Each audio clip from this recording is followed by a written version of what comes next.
1944, I was wearing the same shoes, the same wooden shoes, what I was given by Shia Melnick for the 30 lunches that he promised me and never gave me more than 6 of it.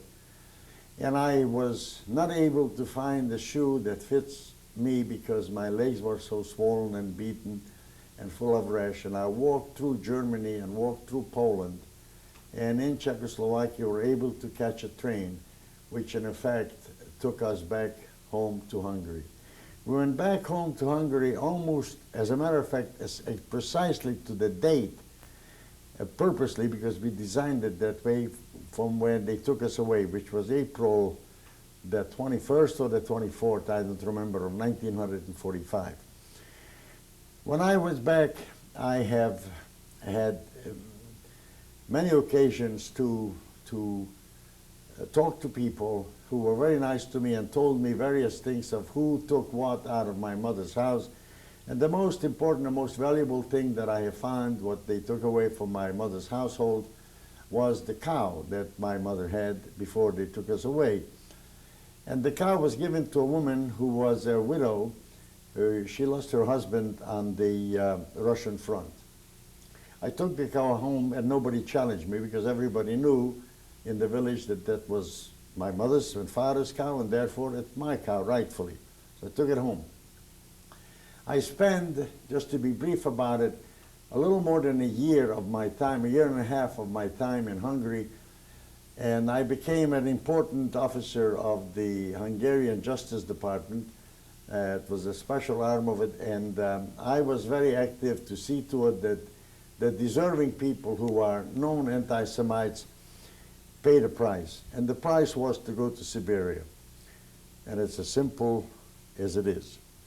And they did. This was Russian occupied. This is Russian occupied, but wasn't really occupied at that time per se, because we had our freedom. It was Russian liberated, I would say, other than occupied Hungary. And I was very grateful, by the way, for the Russians, because as far as I'm concerned, the Russians did nothing but good to me. The Russians liberated us, the Russians gave us food, the Russians gave us protection, the Russians helped us to get home, and the Russians didn't bother us per se anyway at that time. After about a year and a half, a time came that this woman took me to court, who have lost her husband on the Russian front, and took me to court and say that she wants the cow back because she has 2 small children and they need milk. And the judge, who was a friend of mine, a Jew, a communist, who said to me, you have to go to court, you have to defend yourself. I said, what's the defense? Everybody knows that's my cow. So the Nazis took it away because I was a Jew. Now she is taking it away because, why? I went to court, and this man, who I just described to you was the judge, said to me, Otto, you don't need the cow. You are big, you are strong, you can drink wine. This woman has small children, she needs the milk, therefore the cow is hers. I says, hey, what kind of justice is this? This is my property. This is my mother's and father's property. Can't take it away from me. Yes, we can. And they gave it to this woman. After evaluating all this, my brothers at the time, my brother George already been to America because he left very shortly after we came home. My brother Steve left a year before, and he was in Germany. And now came what they call the Iron Curtain, and we couldn't easily or readily get out. My brother Steve was instrumental of sending up some messengers for me. He was working for the Brecha, which was the transportation arm of the Zionist organization, and they managed in a very cloak and dagger manner to tell me to go from my village to Budapest and get on the train and meet somebody, and who will tell me somebody else. And 24 hours later, I was in Austria, free. There I have found many of my friends who were Zionists, and asked me, tell me that we are going to Israel. are you coming? I says, no, one of my brothers, George, is already in America. My other brother, Steve, is in Germany. I want to unite with my brothers, and after that, I will make a decision. Nobody ever told me not to. Everybody hugged me and kissed me and says, God bless you, go. And I said the same thing to them. And some of these very people, including one of my cousins, were part of the group of people who were on the ship called Exodus. I stayed in Germany for about a year and a half. I was delighted to see how humble that this master race can be, how they licked my ass and polished my boots, and how they prostituted themselves for a piece of chocolate or for a nylon. They were just as bad of a horse as anybody else. There's nothing master about them. When they were hungry, they were as hungry as I was. And when I gave them some food, they were as grateful as I was to receive some food when I was hungry. And that gave me gratification. I lived in a home of one of these Germans, paying rent. I worked for the American Army. I drove a Jeep and a truck. And I came to America and I arrived in America in March the 3rd, 1949. At this point, did you know for sure that the family was gassed to death? I knew that. How did you find that out? Yes, I find that out when I went back to my village Nirmada, because I at that time had a chance to talk to people who indeed worked in the gas chambers in Auschwitz, who were eyewitnesses to events of what happened there, and who said that you cannot look for them anywhere, but look, turn your eyes to heaven, because that's where you find them. They are dead. And you have to go on with your life. And you know, to go on with your life is a very difficult thing after. Everything is shattered. Everything is gone the way you knew it. Everybody is gone the way you knew it. And you have, you're still young, you're still strong. You have to put your life back together. Suicide went through my mind many times.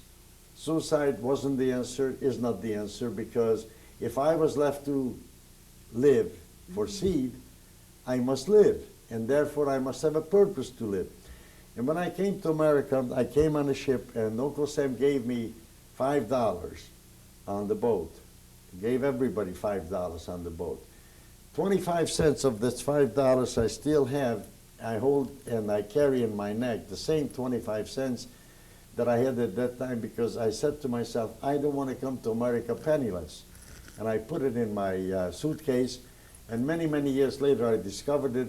And then I put a gold ring around it and hung it in my neck to make sure that I am, no matter how cocky I may be, I'm humble enough to know that this is what my beginning was in America. I washed pots and pans for years. I was a baker's helper. I worked at nights. 2 years after I came, I was drafted in the Army. I wasn't even a citizen.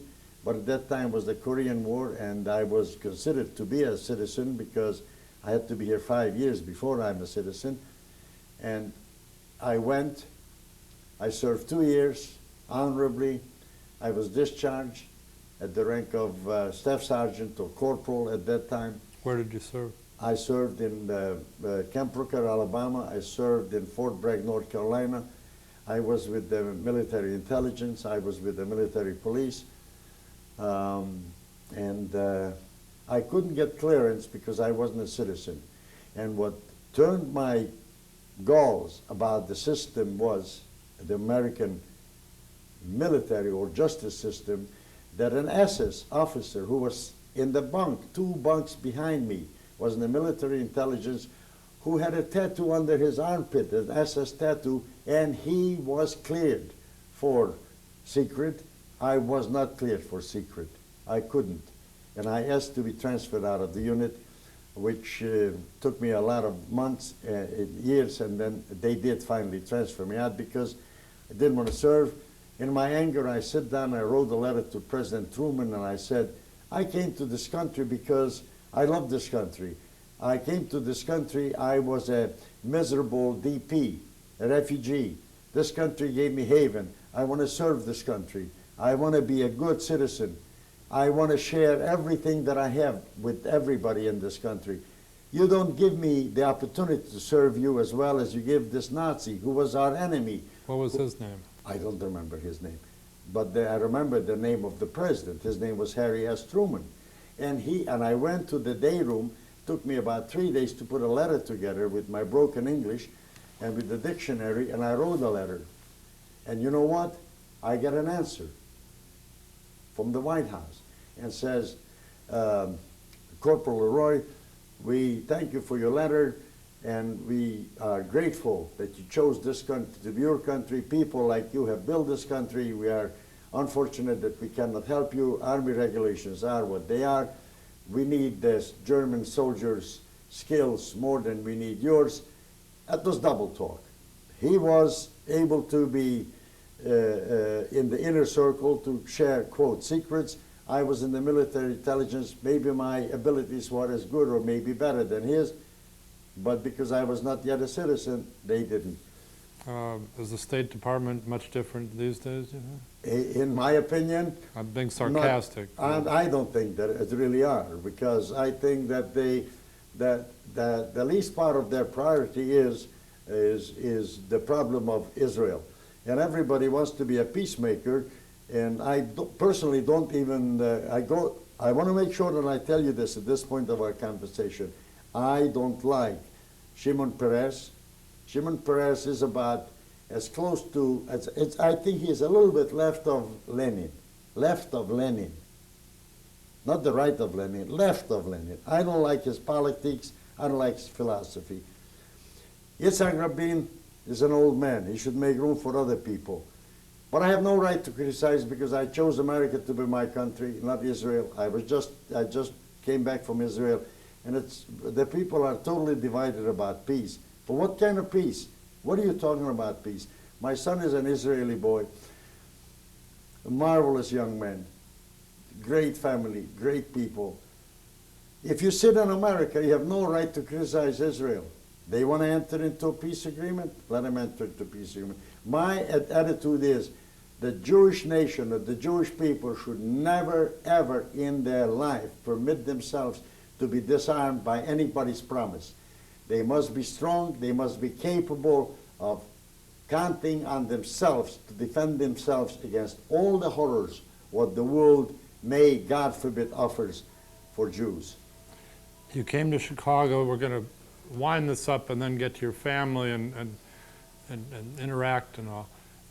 You came to Chicago and you built a success story, huh? Yes, I did. That's where we are now. I came to Chicago because I met a girl after I got out of the Army in Miami Beach.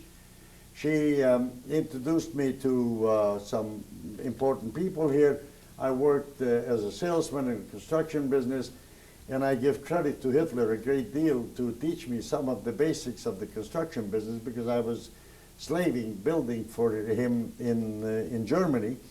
And I became a successful contractor, and I'm very proud of it to tell you that I have been in business since 1953, and it's 43 years. 52 years, pardon me. And it's a long time. And you used your seed.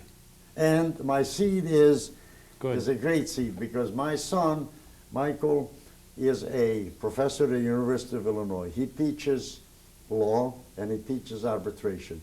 My other son is a genius in his own way with many of electronic things that he does. My daughter is one of the greatest teachers that ever was. She has a master's degree in teaching. She's very involved in teaching the Holocaust. She is a treasure. I have 3 grandchildren. My son Michael has twins. My mother, by the way, was a twin.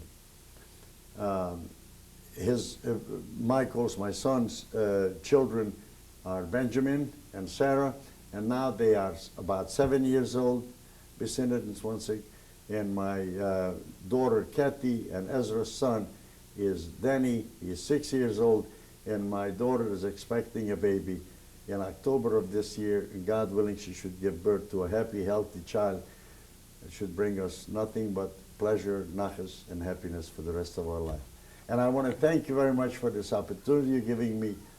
to briefly tell my story. I have many, many more things to tell you, but after all, I think that I have told you the basics that most people would be interested in if they care to listen to my story, which will give them seed for their thoughts of how they should look at the future. And thank you again. Okay, good. Well, thank you. We'll meet some of your seed and your... This is the picture of myself in the booth that I described to you earlier, in which I went to Auschwitz. This picture was taken in Ungvar, Ungvar, at that time Hungary, previously Czechoslovakia. On my right, or on the left of this picture, is Maibom Lutzi Laszlo. Maibom Lutzi was my cousin, the son of the twin brother of my mother's, and he had died in Mauthausen. This picture is of my father, my mother, and my brothers. My sister is not shown in this picture because she was crying, and this picture was sent to America, I believe, in 1942, or early part of 1943. On the right you see my father, Herman Lefkovich. In the middle you see my little brother, Miklos Lefkovich. On the left you see my mother, Reggie Maibom Lefkovich. All three of these people have died in the gas chamber at the day that we arrived in Auschwitz.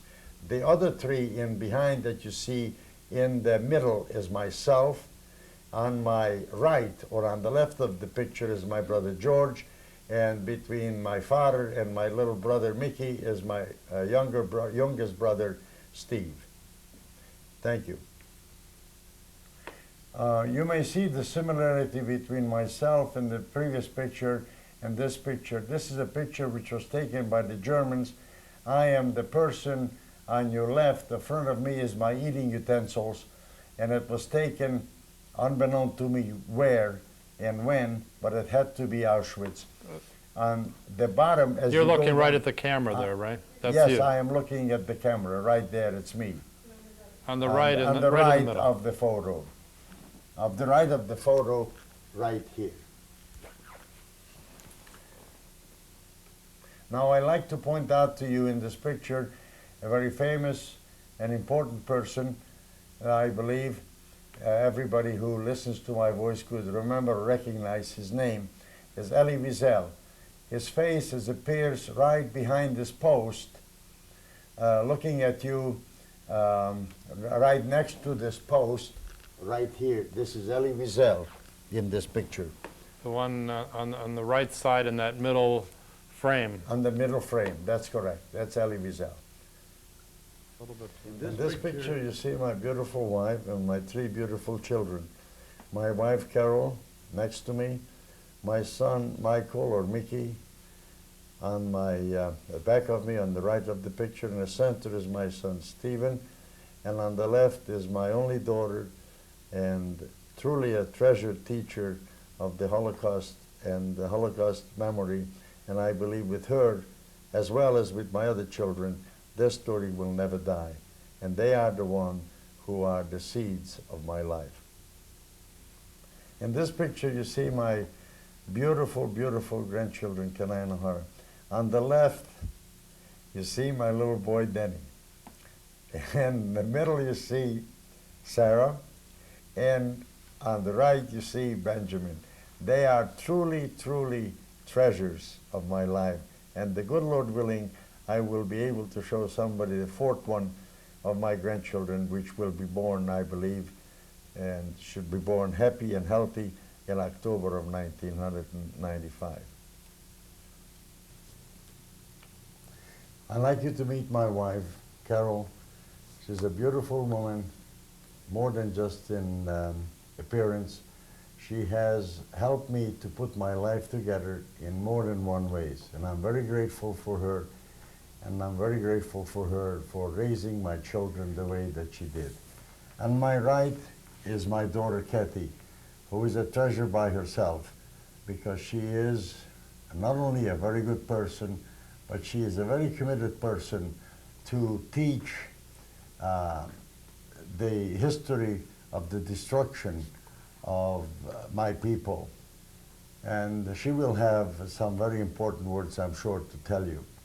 On her lap is her son, Denny Ilani, who's a great young man who I love greatly, together with the other two of my grandchildren, Benjamin and Sarah. And on Kathy's right, you see my son-in-law Ezra, who is a true sense of the word. The meaning of the word Ezra is to me help. Help not only in the sense of physical help, but help in many, many ways. He was sent to us by maybe God. I don't know, but he certainly fits our family beautifully, and he is a wonderful young man who knows the history of our family, and he will have a few words to tell us. He is an Israeli and a veteran of the Israeli Air Force.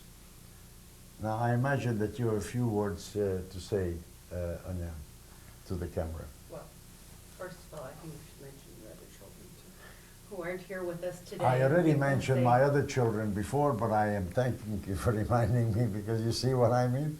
That's important. My my oldest boy, Michael, who is in Champaign-Urbana, he's a professor at the University of Illinois, and he has two beautiful children and has a beautiful wife, Janet, and they cannot be here.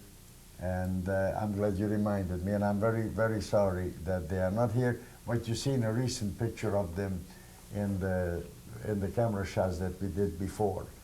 My other son, Stephen, cannot be here because he's working. He's a beautiful young man who has some problems of his own, but he's a brilliant young man, and I'm hopeful that God will give him the chance to work out his problems and to be with us for the reunion when we see this picture, all of us together. I'm just a very lucky person to have met my husband when I did. Kind of felt it was part of my mission in life to help put his life back together, and we built a family and a life together, and I think we did a pretty good job raising our children, and because we're pretty proud of who they've all become. And so it hasn't always been easy, but I think we did it. And I think that my husband does a great job of teaching about the Holocaust. He goes to schools all the time and speaks at various organizations, and I'm very proud of him and his ability to do that. And I'm glad that you're here today, because I think what you're doing is very important. Katika. I think that my father is very, very special.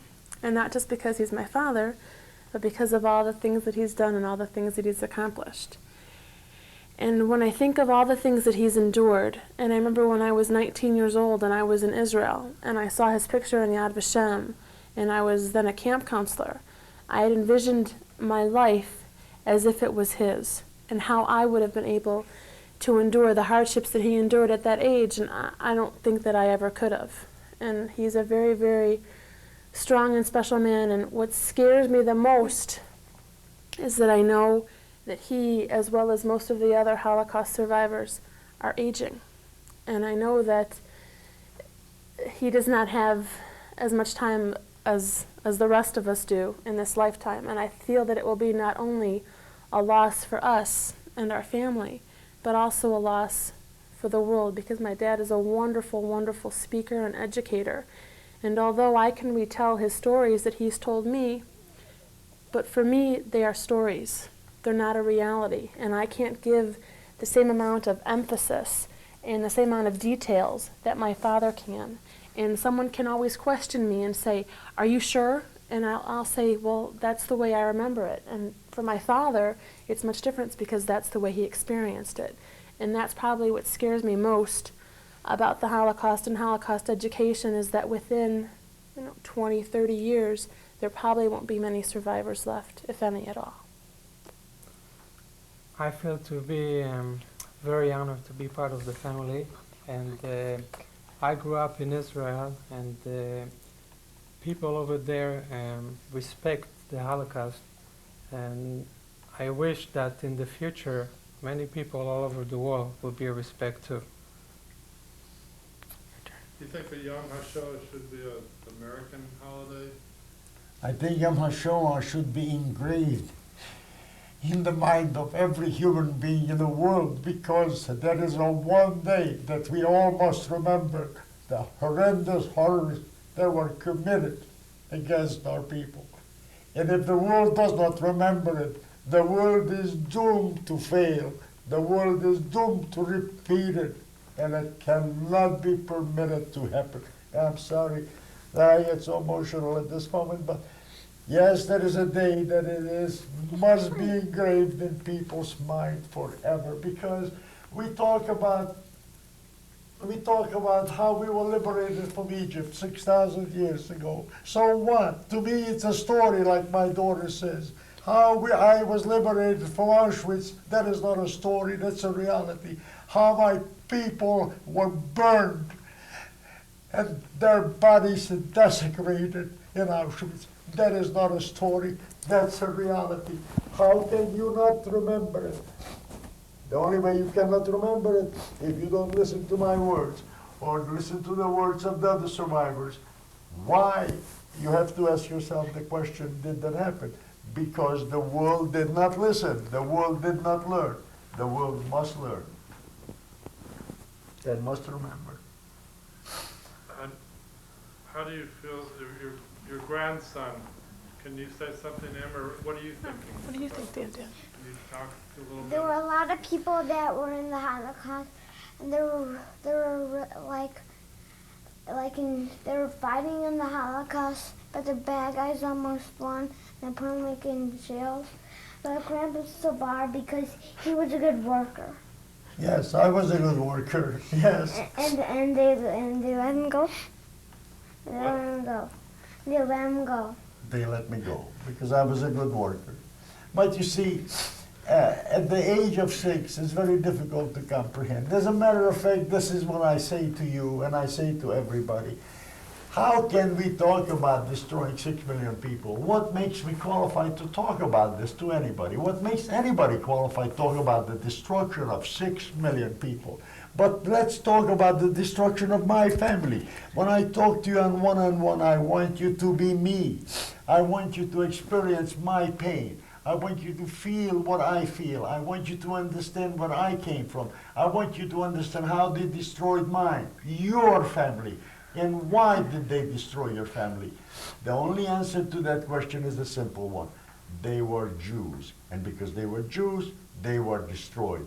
But they were destroyed so brutally, so inhumanely, so horrifyingly, that it must be embedded indelibly in the mind of every future generation that ever going to live, that what they have done to my people.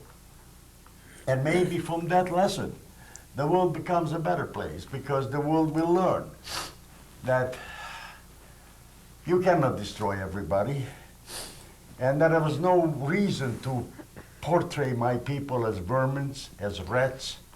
We are just like any other people. Many good Jews, many bad Jews, many good people, but certainly none of us have ever deserved the fate that was awaited us. But thank God for us, thank God for the survivors, thank God for our children, and thank God for our children's children. Don't worry, when my grandson is going to be 16 years old, he will have a total and complete opinion about what happened to his forefathers and why. Thank you. How many, we have about, okay, I think that's Wraps it up. wraps it up. Thank you. Thank you. Thank you. Thank